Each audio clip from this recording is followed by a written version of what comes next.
नमस्ते नमस्ते नमस्ते नबोलौँ भन्छु बोल्ने दिन आइहाल्छ है। यस ऐतिहासिक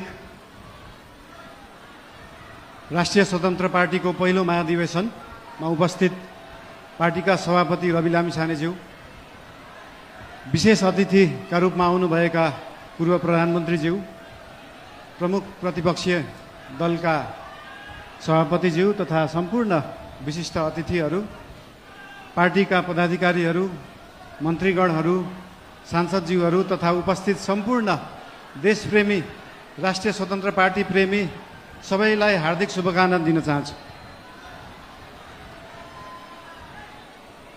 कुरा कताबाट सुरु गरौँ त? आज खासमा चाहिँ यो महाधिवेशन भनेको पार्टीको विषयमा बोल्ने, पार्टीलाई कसरी सुदृढ बनाउने, पार्टीलाई कसरी बलियो बनाउने, हाम्रो पार्टी जुन एउटा सानो महत्त्वाकांक्षा, सानो इच्छा, सानो देश बनाउने हुटुटीले सुरु भएको पार्टी आज महाधिवेशनको पहिलो दिनसम्म आउँदै गर्दाखेरि यो पार्टी, यो आन्दोलनको रूपमा भएको पार्टी, भावनाको रूपमा भएको पार्टीलाई संस्थागत गर्ने, स्थापित गर्ने दिनमा आउँदाखेरि हामीले धेरै जसो पार्टीलाई कसरी एक ठाउँमा ल्याउने भन्ने नै कुरा गर्नुपर्छ।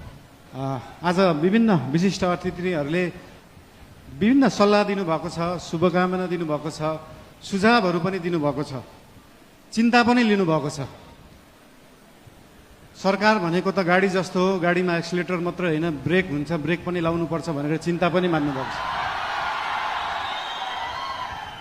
त्यस्तो चिन्ता चाहिँ लोकल रोडहरूमा हिँड्दाखेरि गाडी सिधा गइराख्दाखेरि कहिले लेफ्टबाट गाडी आउँछ, कहिले राइटबाट मान्छेहरू आउँछ, तर हाम्रो गाडी लोकल रोडमा हिँडेको गाडी होइन, हाम्रो एक्सप्रेस वेमा हिँडेको गाडी हो। गन्तव्यमा पुगेपछि मात्रै ब्रेक लाग्छ, गन्तव्यमा पुग्नुभन्दा अगाडि ब्रेक लाउन जरुरी हुँदैन।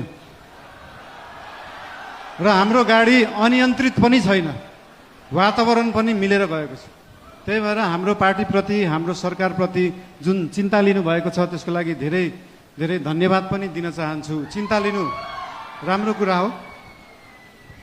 जनता र जनताको भोट भनेको हावा जस्तो हुन्छ, कहिले हावा यताबाट चल्छ, कहिले उताबाट चल्छ भनेर चिन्ता लिनुभएको छ।